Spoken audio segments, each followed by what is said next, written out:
Assalamualaikum warahmatullahi wabarakatuh. Kami dari kelompok 2 akan mempresentasikan hasil kerja kelompok kami yang berjudul Memahami dan Menerapkan Komunikasi Kepemimpinan.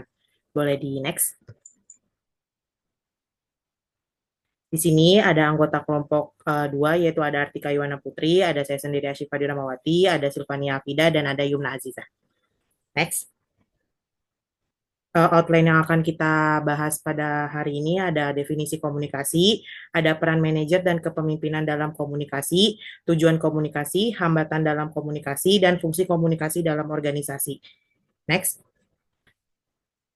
Selanjutnya akan dibacakan oleh teman saya, Artika.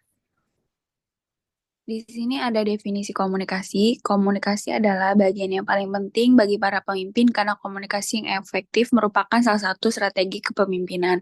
Komunikasi yang efektif bagi para pemimpin berarti cara memimpin dalam komunikasi yang bertanggung jawab dan efektif. Efektif dalam berkomunikasi berguna untuk membangun hubungan dan kepercayaan dan rasa hormat. Menurut Green 2005. Boleh di next. Di sini ada peran manajer dalam kepemimpinan dalam komunikasi. Yang pertama ada penghubung informasi atau communication bridge. Manajer dan pemimpin bertindak sebagai penghubung antara berbagai tindakan dalam organisasi. Mereka menyampaikan informasi dari atasan kepada bawahan dan sebaliknya. Dengan komunikasi yang baik, manajer dan pemimpin dapat memastikan bahwa informasi yang penting tidak terlewat dan bahwa seluruh anggota tim memiliki pemahaman yang sama tentang tujuan dan tugas mereka. Kedua, membangun kepercayaan dan hubungan. Kepemimpinan yang efektif membutuhkan kemampuan untuk membangun hubungan yang kuat dengan tim. Manajer yang mampu berkomunikasi secara terbuka dan transparan akan lebih mudah mendapatkan kepercayaan ini dari bawahan mereka. Komunikasi yang baik juga penting untuk membangun hubungan yang saling mendukung antara manajer dan karyawan. Yang ketiga ada mengarahkan dan memotivasi tim. Sebagai pemimpin, manajer harus bisa memotivasi tim untuk bekerja lebih baik dan mencapai tujuan bersama. Komunikasi yang jelas dan inspiratif dapat membantu dalam hal ini. Seseorang pemimpin yang mengkomunikasikan visi dan tujuan organisasi dengan baik dapat membantu anggota tim merasa terinspirasi dan terlibat dalam kerjaan mereka. Selanjutnya akan dibacakan oleh teman saya Yuna. Peran manajer dan kepemimpinan dalam komunikasi. Keempat, penyelesaian konflik, yaitu konflik sering muncul dalam lingkungan kerja. Manajer dan pemimpin harus mampu berkomunikasi dengan baik untuk menyelesaikan masalah dan menciptakan solusi yang menguntungkan semua pihak.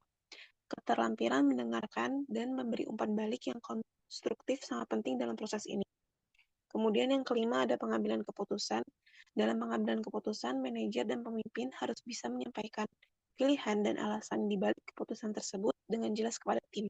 Keputusan yang diambil harus didasarkan pada komunikasi yang jujur dan transparan, sehingga semua pihak yang terlibat dapat memahami keputusan tersebut dan mendukungnya. Keenam, ada komunikasi dua arah. Kepemimpinan yang efektif tidak hanya melibatkan komunikasi dari atas ke bawah, tetapi juga dari bawah ke atas.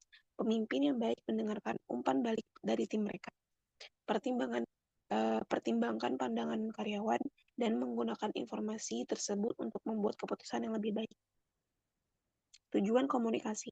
Yang pertama, mengembangkan rencana-rencana untuk mencapai tujuan. Kedua, mengorganisasikan sumber-sumber daya manusia dan sumber daya lainnya seperti efektif dan efisien.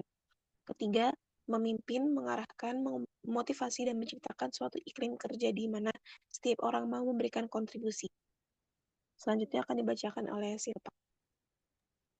Di sini ada hambatan dalam komunikasi. Yang pertama, hambatan persepsi. Pemimpin dan anggota tidak mungkin memiliki persepsi yang berbeda terhadap suatu situasi atau pesan. Perbedaan persepsi ini bisa membuat komunikasi menjadi tidak efektif dan menyebabkan misinterpretasi. Yang kedua, ada hambatan psikologis. Hambatan ini muncul dari faktor emosional seperti stres, ketidakpercayaan diri, atau rasa takut yang dapat mempengaruhi cara pemimpin menyampaikan pesan. Kondisi psikologis ini juga dapat mempengaruhi penerimaan pesan oleh anggota tim. Yang ketiga, ada hambatan linguistik atau bahasa. Hambatan bahasa sering terjadi jika terdapat perbedaan dalam penggunaan istilah atau kata-kata yang tidak familiar bagi anggota tim. Ini dapat menimbulkan kesalahpahaman. Boleh di next.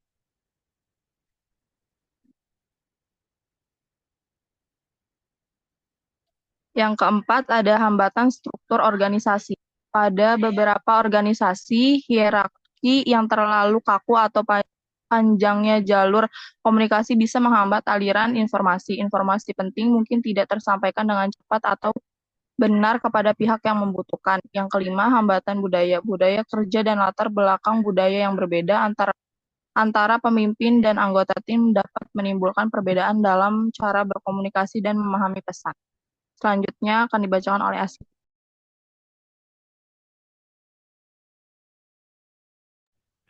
Fungsi komunikasi dalam organisasi yang pertama ada fungsi informatif. Organisasi dapat dipandang sebagai suatu sistem pemrosesan informasi atau information processing system. Maksudnya, seluruh anggota dalam suatu organisasi berharap dapat memperoleh informasi yang lebih banyak, lebih baik, dan tepat waktu.